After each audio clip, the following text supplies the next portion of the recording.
दोस्तों, हर साल दुनिया भर में हजारों साइंटिफिक रिसर्च पेपर्स पब्लिश करे जाते हैं, जिसमें साइकोलॉजिकल रिसर्च का भी बहुत बड़ा हिस्सा होता है। पर देखा जाए तो इन साइकोलॉजिकल रिसर्च और स्टडीज को पढ़ना एक नॉर्मल इंसान के लिए जितना मुश्किल होता है, उन बातों को रियल लाइफ में अप्लाई करना उतना ही आसान भी है। इसीलिए आज की वीडियो में हम आपके साथ 12 ऐसे साइकोलॉजिकल फैक्ट्स को शेयर करेंगे जिन्हें जानने के बाद आप पहले जैसे सेम नहीं रहोगे।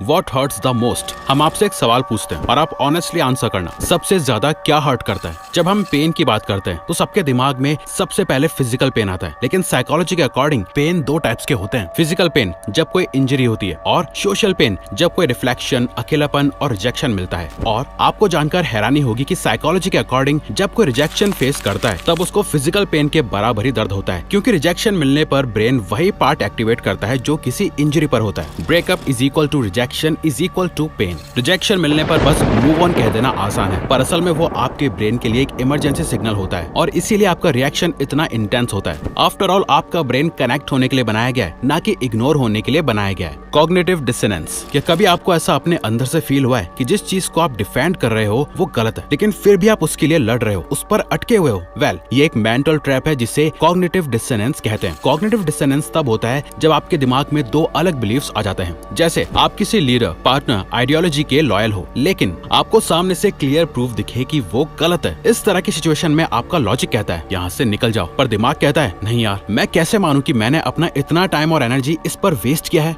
जैसे एक टॉक्सिक रिलेशनशिप जहाँ शुरुआत में तो छोटी मैनिपुलेशंस होती हैं, फिर भी आप खुद पर डाउट करते हो मेरी ही गलती होगी। कॉग्निटिव डिसोनेंस आपके थॉट्स का लॉकडाउन है। जितना ज्यादा आप खुद को सही साबित करने की कोशिश करते हो, आप उतना ही डीपली ट्रैप में चले जाते हो। इसीलिए अपने साथ बिल्कुल ऑनेस्ट रहो। Illusion of control. जब आप लूडो खेलते हो तब 6 आने के लिए आप डाइस को बहुत जोर से रोल करते हो, वहीं जब आपको सिर्फ 1 लाना होता है तो आप डाइस को बहुत स्लोली रोल करते हो। आप ऐसा इसलिए करते हो क्योंकि आपको यकीन होता है कि इस तरह से आप जैसा नंबर चाहते हो वही आएगा, जबकि ये सच नहीं है। और इसी को इल्यूजन ऑफ कंट्रोल कहते हैं। ये दरअसल एक साइकोलॉजिकल बायस है जहां आप सोच लेते हो कि आप किसी भी सिचुएशन को कंट्रोल कर रहे हो, जबकि असल में वो पूरे चांस या प्रोबेबिलिटी पर डिपेंडेंट होती है। हम अपनी डेली लाइफ में बड़ी से बड़ी और कॉमन सी चीजों पर भी इसे अप्लाई करते रहते हैं। जैसे कार्ड्स खेलते वक्त जो प्लेयर कार्ड चूज करता है उसे यकीन होता है कि वही जीतेगा। किसी लॉटरी की टिकट जब आप खुद अपनी चॉइस से खरीदते हो तब आप जीतने को लेकर पूरे सेटिस्फाइड होते हो। इल्यूजन ऑफ कंट्रोल की वजह से लोगों का कॉन्फिडेंस बढ़ जाता है, जबकि आउटकम हमेशा प्रोबेबिलिटी पर ही डिपेंड करता है। Anchoring bias.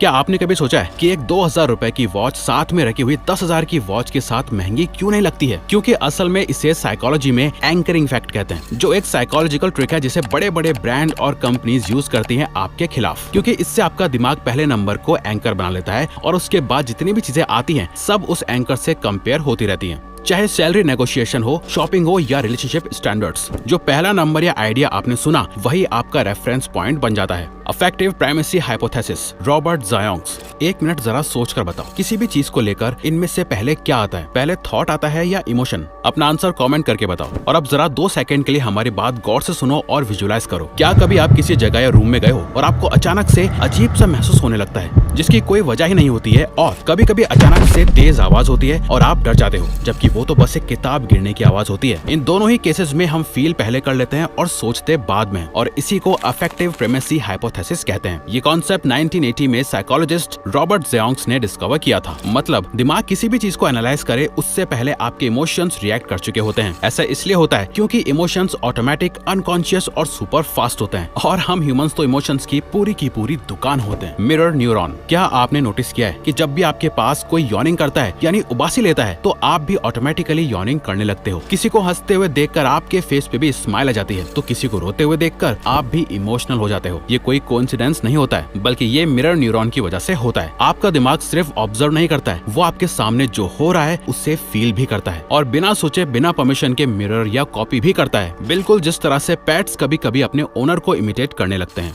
The fundamental attribution error. अब हम आपको एक साइकोलॉजिकल ग्लिच के बारे में बताना चाहते हैं जो सभी लोग बिना उसे रियलाइज किए हुए करते हैं, जिसे फंडामेंटल एट्रीब्यूशन एरर कहते हैं। ये एक साइकोलॉजिकल बायस है जिसमें हम दूसरों के बिहेवियर को तो उनकी पर्सनैलिटी से जज करते हैं, लेकिन अपने एक्शंस को सिचुएशन के ऊपर डाल देते हैं। जैसे रोड पर ड्राइविंग करते वक्त जब कोई दूसरा ड्राइवर आपको ओवरटेक करके आगे निकल जाता है तो आप कहते हो क्या बदतमीज इंसान है, जबकि आप कभी किसी और को भी अनजाने में ओवरटेक करते हो तो आप कह देते हो क्या करूं यार, मैं लेट हो रहा हूं। और आप पार्क में देखते हो कि एक अंकल एक लड़के को बुरी तरह से डांट रहे हैं, जिसको देखकर आप कहते हो कि क्या अजीब आदमी है, पार्क में बच्चे खेलेंगे नहीं क्या। लेकिन जब अगले ही दिन वो बच्चे आपके व्हाइट कपड़ों पर बॉल मार देते हैं तो आप उन्हीं बच्चों को बुरी तरह से डांटते हो। मतलब दूसरे लोग गलत हैं क्योंकि वो बुरे हैं और आप गलत हो क्योंकि आप मजबूर हो। एक स्टडी के अकॉर्डिंग जब किसी और के साथ कुछ बुरा होता है तो 65% केसेस में लोग उनकी पर्सनैलिटी को ब्लेम करते हैं, लेकिन जब वही लोग खुद कुछ बुरा करते हैं तो सिर्फ 44% केसेस में खुद को ब्लेम करते हैं, बाकी सब सिचुएशन को ब्लेम करते हैं। हम दुनिया को सिर्फ सरफेस लेवल पर जज करते हैं, ये बंदा ऐसा ही है, और खुद को कॉन्टेक्स्ट के साथ जज करते हैं, मैं तो अच्छा हूँ बस टाइम खराब है। यही फंडामेंटल एट्रीब्यूशन एरर का गेम है।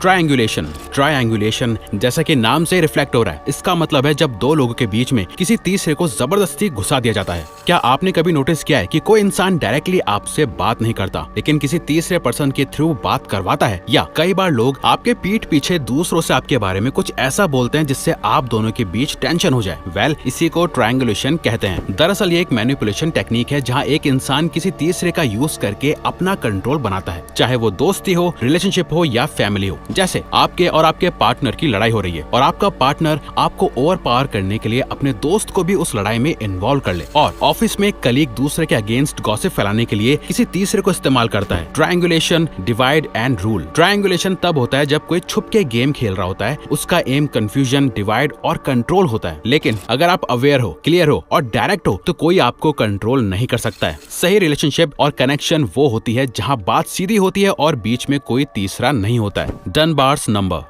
ब्रिटिश एंथ्रोपोलॉजिस्ट रॉबिन डर्मा ने हजारों लोगों के बिहेवियर और ब्रेन को रिसर्च करने के बाद पाया कि आपके दोस्तों का या मीनिंगफुल रिलेशनशिप्स का भी एक लिमिटेड नंबर होता है, और वो लिमिटेड नंबर है 150। यानी आपका दिमाग सिर्फ 150 लोगों के साथ ही रियल और स्टेबल रिलेशनशिप्स बना सकता है, जिनके इमोशंस, वाइब्स और कनेक्शंस आप जेन्युइनली फील कर पाते हो। ये नंबर 150 लोगों तक लिमिटेड इसलिए है क्योंकि असली रिलेशनशिप बनाने में टाइम, एनर्जी और इमोशन लगता है। इन 150 लोगों को भी फर्दर ग्रुप्स में डिवाइड किया जा सकता है। Dogs can reveal owners personality. क्या आप जानते हो जो लोग पेट डॉग्स की वायलेंट ब्रीड जैसे रॉटवीलर्स या पिट बुल्स ओन करते हैं, उन लोगों के अंदर एंगर, अग्रेशन और हॉस्टिलिटी जैसे पर्सनैलिटी ट्रेट ज्यादा देखने को मिलते हैं। अब आप सोच रहे होंगे कि क्या हम वैसे डॉग्स चूज करते हैं जो हमारे जैसे होते हैं? दरअसल एक पेट डॉग को ओन करते वक्त सिर्फ पर्सनैलिटी ट्रेट अफेक्ट नहीं करते हैं, बल्कि और भी फैक्टर्स अफेक्ट करते हैं, जैसे जिन लोगों की लाइफ में सोशल कनेक्शन कम होते हैं, अगर ओनर किसी हाई क्राइम एरिया में रहते हैं, ओनर को क्रॉनिक स्ट्रेस हो, इन सभी चीजों की वजह से ओनर नेचुरली थोड़े ज्यादा डिफेंसिव और अग्रेसिव बन जाते हैं, जिसके बाद उन्हें प्रोटेक्शन चाहिए होता है। इसीलिए ऐसे लोग guard dog, strong presence, aggressive breed को चुनते हैं। Reminiscence bump. जनरली हमारी ह्यूमंस की मेमोरी रिसेंट चीजों को अच्छे से याद रखती है, जैसे कल या उससे एक दिन पहले क्या किया था, लेकिन एक साल पहले आज के दिन आप क्या कर रहे थे आपको ठीक से याद नहीं होगा। पर एक साइकोलॉजिकल फिनोमेना रेमिनिसेंस बम्प है जो कहता है कि इंसान को टीनेज और अर्ली अडल्टहुड की मेमोरीज यानी 10 से 30 साल की एज के बीच वाला समय सबसे ज्यादा शार्प और डिटेल तरीके से याद रहते हैं। जैसे अगर कोई इंसान 30 साल का है तो उसका फेवरेट हीरो, स्पोर्ट्स प्लेयर या सॉन्ग वही होगा जो उनको अपने टीनेज में पसंद था। ऐसा इसलिए होता है क्योंकि 10 से 30 साल की एज में हम अपनी आइडेंटिटी बिल्ड करते हैं। इस एज पीरियड में हमारे साथ जो भी होता है, दोस्ती, heartbreaks, first job, struggles, वो सब हमारे कैरेक्टर का हिस्सा बन जाते हैं। इसीलिए उन मोमेंट्स की मेमोरी हमारे ब्रेन में डीपली स्टोर हो जाती है। रेमिनिसेंस बम्प ही वो रीजन है जिसकी वजह से हम पास्ट के कुछ मोमेंट्स कभी भूल ही नहीं पाते हैं, जैसे first day of our new school और college. Day dreamers are more creative. आपने स्कूल में या अपने घर में किसी न किसी को ये कहते हुए जरूर सुना होगा कि ख्याली पुलाव मत पका, लेकिन क्या आपको पता है ख्याली पुलाव पकाना या डे ड्रीमिंग करना कोई टाइम वेस्ट करने वाली चीज नहीं है, बल्कि ये तो एक क्रिएटिव सुपर पावर है। क्योंकि साइकोलॉजिस्ट जेरोम एल सिंगर ने अपनी book day dreaming and fantasy में बताया है कि जो लोग डे ड्रीम करते हैं उनका दिमाग default mode network DMN activate कर देता है। ये ब्रेन का वो पार्ट है जो इमेजिनेशन, सेल्फ रिफ्लेक्शन और क्रिएटिव थॉट्स हैंडल करता है। ज्यादातर लोग जब किसी एक टास्क पर फोकस करते हैं हैं तो ये नेटवर्क ऑफ हो जाता है। लेकिन क्रिएटिव लोगों का DMN मुश्किल से मुश्किल काम को करते वक्त भी ऑन ही रहता है। मतलब ये लोग काम करते वक्त भी अंदर ही अंदर आइडियाज कनेक्ट करते रहते हैं। डे ड्रीमर्स लेजी नहीं होते हैं, वो इस दुनिया के अंदर अपनी एक अलग दुनिया चलाते हैं और यही अलग दुनिया उन्हें ज्यादा क्रिएटिव बनाती है। जैसे J.K. रोलिंग की famous fantasy novel Harry Potter. J.K. Rolling को हैरी पॉटर लिखने का आइडिया रेलवे स्टेशन पर बैठे बैठे आया था, डे ड्रीमिंग करते हुए। तो अगली बार जब आप डे ड्रीम करो तो खुद को रोको मत, शायद वही थॉट आपका नेक्स्ट बिग आइडिया हो। Daydreaming is equal to high intelligence plus creativity. तो अगर आपको ये वीडियो अच्छी लगी तो वीडियो को लाइक और चैनल को सब्सक्राइब करके हमें सपोर्ट करो और बेल नोटिफिकेशन ऑन कर लीजिएगा ताकि आप आने वाली वीडियोस मिस ना कर पाओ। Thank you for watching.